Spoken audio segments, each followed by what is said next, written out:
Hello, I'm Andrea Griffith here with Athens Banner Herald and OnlineAthens.com reporter Nick Coltrain. Hello, everyone.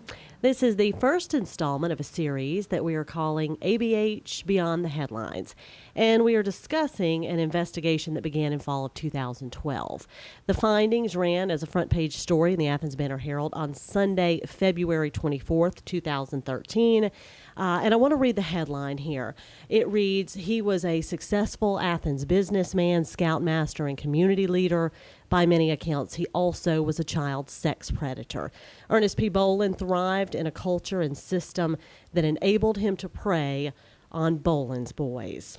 And, of course, when we say Boland's boys, we mean a group of boys who used to spend a lot of time over at Boland's house. But, Nick, let's start with the Oregon Supreme Court and the fact that this began when it ordered the release of Boy Scout documents that became known as the perversion files. Tell us what they are. The perversion files are essentially a trove of documents that the Boy Scouts of America had. They were private, as in there was no public release, and the Oregon Supreme Court ordered them to be released in the summer of 2012.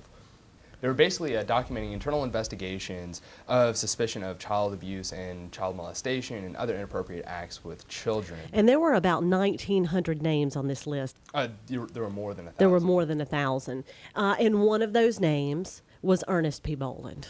That's correct. And just to note it, Ernest P. Boland actually was not the only man from the Athens-Clarke County area to be named. There's also another gentleman, Tom Hodges, who was accused in 1963. He ended up serving 14 years in prison starting when he was convicted in 1992 of child molestation. So this was a list of people who were involved with the Boy Scouts as scoutmasters and leaders, and not all of them were ever convicted of child molestation. Some of them were, but they were suspected of it. They had evidence there, and the Boy Scouts fought to keep these files confidential.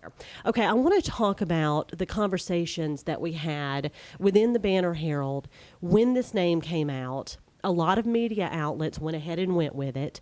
We decided not to release it initially. Once his name came out online through the records, other media outlets, and even with our own story where we did not name Mr. Boland initially, we just said a prominent Athens man. A lot of people in the community, the families of these alleged victims, they recognized the stories and they knew who the man was. Mm-hmm. So did people just start calling you? Initially, there was one woman whom I won't name, and she didn't want to be named, right? She was willing to be named if that meant that we could publish Mr. Boland's name. Okay. She was also elderly. She was very grief-stricken. She had been dealing with issues that she says were associated with abuse perpetrated by Mr. Boland for decades. Her son eventually died after a life rife with substance abuse. It was through that woman that I met Alan MacArthur. Okay. Alan MacArthur, we wrote about substantially in the Sunday package. He was friends with the man who had passed earlier, and they had actually communicated some years prior, before his passing, about what they had gone through as youth. You know, we tried repeatedly to speak with Ernest Boland. We did not run this story without making numerous attempts to contact him prior to his passing at the age of 88, and that happened a few weeks ago. Tell us what process you went through. You spoke with his former attorney, you left notes, messages at his house. The effort was there. We had to make sure, just as journalistic principle, that especially with something this heavy, you can't just say so-and-so declined to comment, right, without making multiple attempts. And so in the preceding months, I had knocked on his door, and it's a very odd sensation to go walking up to a stranger's door to ask them about allegations that they abused dozens of children. Right. He did not answer his door then. I left my business card on his door with a note requesting to call me, multiple voicemail messages, called his former attorney, talked to his family's current attorney just days before Mr. Boland died, seeking comment or just anything about these allegations. You know, as we continue to have these discussions about when we were going to release this story, we had the court documents that had Ernest P. Boland's name in them, but we needed more. We wanted something even more substantial, such as a police report. When the news first broke, I started hearing rumors of something that had happened up in Hart County. And so I took a day and drove up there and started just scouring every court record, every clerk's office that I could. I think it's the county clerk, Frankie Gray, up there.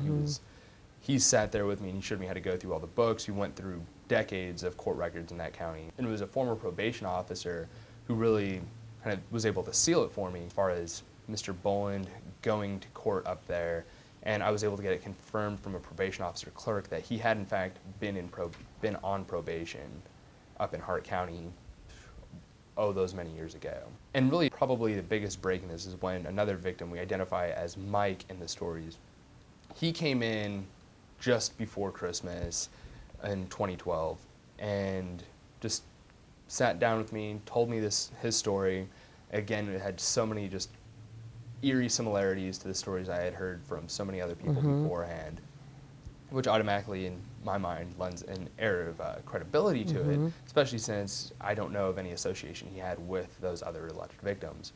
But he had also filed a police report, and in this police report they have a detailed narrative of the allegations that he said took place back in the 1970s. Mike, he made sure to make this clear, he was filing it knowing that there wouldn't really be anything that could happen because of the statute of limitations in the state of Georgia. But he was also able to just get a paper trail, and he was willing to hang his name on it. I mean, filing a false police report is a prosecutable offense. Right. And from there, it was able to start that fire again. So at this point, we had the mother of one of the abused, we had Mike, and a police report, and Alan MacArthur, who, as you can read in the paper, is a local businessman. He is very involved in the community.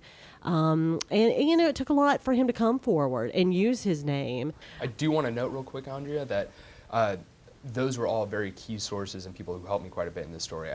There were, I think, 3 others that were willing to come forward and talk to me about their stories of abuse, some saying they didn't want to have their name anywhere near this, others saying if you really need to, but if at all possible, not. But, so there were many stories, and they're all very similar. And as we mentioned, Ernest Boland passed away a few weeks before this story ran. And we had to sit down again and say, well, how do we handle this? And ultimately we decided at the end it was not about Ernest Boland. It was about the fact that, you know, many children are preyed upon. It was about a society and a culture at that time. The earliest reports were in the early 1960s. So we said this is about a system that failed these children. I would say the more people are talking about such horrible subjects as child molestation, child rape, child enticement, that is showing progress for society. Burying these demons and keeping these skeletons as deep under the ground as possible, that does nobody any good. It allows people to get away committing monstrous acts. Right. Meanwhile, so many people go through and their lives have huge, tremendous cracks in them because of monstrous acts that are perpetrated on them when they're still young, they're still developing youths.